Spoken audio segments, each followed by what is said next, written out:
اعوذ باللہ من الشیطان الرجیم بسم اللہ الرحمن الرحیم مولا کائنات حضرت امیر المومنین علی ابن ابی طالب علیہ السلام کے مجموعہ کلام نہج البلاغہ کے پہلے باب کا خطبہ نمبر 184 اور اس کا پہلا حصہ۔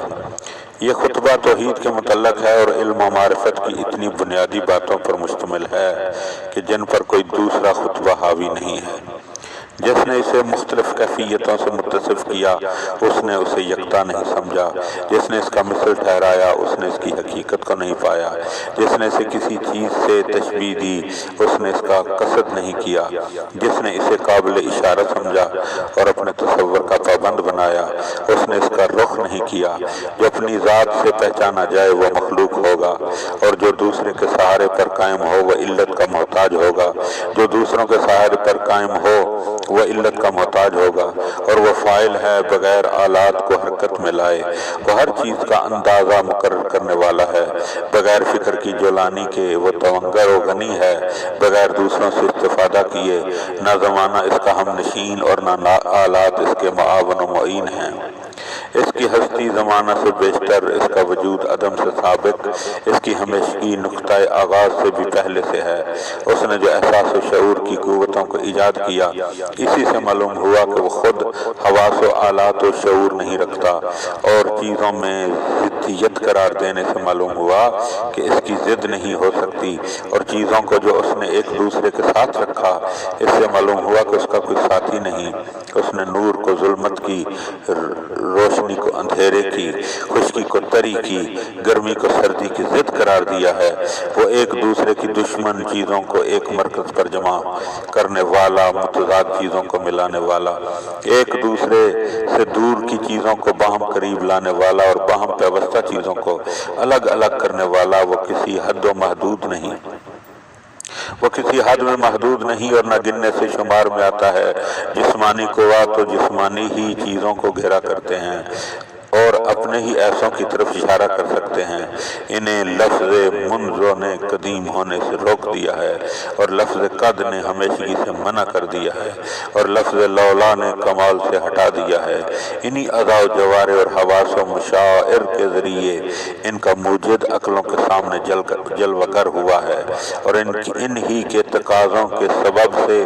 آنکھوں کے مشاہدہ سے بری ہو گیا ہے۔ حرکت و سکون اس پر طاری نہیں ہو سکتے، بھلا جو چیز اس نے مخلوقات پر طاری کی ہو وہ اس پر کیوں طاری ہو سکتی ہے، اور جو چیز پہلے پہل اس نے پیدا کی ہو وہ اس کی طرف عائد کیوں کر ہو سکتی ہے، اور جس چیز کو اس نے پیدا کیا ہو وہ اس میں کیوں کر پیدا ہو سکتی ہے۔ اگر ایسا ہو تو اس کی ذات تغیر پذیر ہو قرار پائے گی اور اس کی ہستی قابل تجزیہ ٹھہرے گی، اور اس کی حقیقت ہمیشہ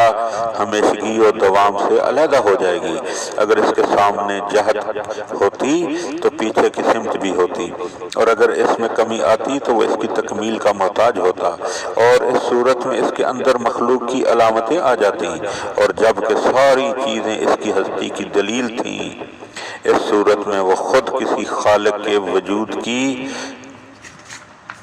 دلیل بن جاتا، حالانکہ وہ اس امر مسلمہ کی روح سے کہ اس میں مخلوق کی صفتوں کا ہونا ممنوع ہے، اس سے بری ہے کہ اس میں وہ چیز اثر انداز ہو جو ممکنات میں اثر انداز ہوتی ہے، اور وہ عدلتا بدلتا نہیں، نہ زوال پذیر ہوتا ہے، نہ غروب ہونا اس کے لیے روا ہے۔ اس کی کوئی اولاد نہیں اور نہ وہ کسی کی اولاد ہے، ورنہ محدود ہو کر رہ جائے گا اور آل و اولاد کے رکھنے سے بالا تر اور عورتوں کو چھونے سے پاک ہے۔ تصورات اسے پا نہیں سکتے، اس کا اندازہ ٹھہرا لیں، اور عقلیں اس کا تصور نہیں کر سکتی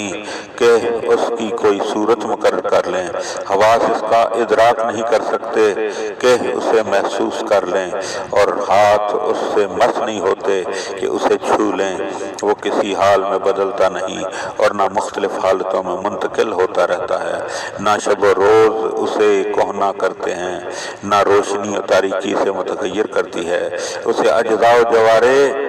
صفات میں سے کسی اور ذات کے علاوہ کسی بھی چیز اور حصوں سے متصف نہیں کیا جا سکتا۔ اس کے لیے کسی حد اور اختتام اور زوال پذیری اور انتہا کو کہا نہیں جا سکتا، اور نہ یہ چیزیں اس پر حاوی ہیں کہ وہ کہ خواہ وہ اسے بلند کریں اور خواہ پست، یا چیزیں اسے اٹھائے ہوئے ہیں کہ چاہے اسے ادھر ادھر موڑیں اور چاہے اسے سیدھا رکھیں، نہ وہ چیزوں کے اندر ہے نہ ان سے باہر، وہ خبر دیتا ہے بغیر زبان و تالو جبڑے کی حرکت کے، وہ سنتا ہے بغیر کانوں کے سوراخوں اور آلات سماعت کے، وہ بات کرتا ہے بغیر تلفظ کے کہ وہ ہر چیز کو یاد رکھتا ہے بغیر یاد کرنے کی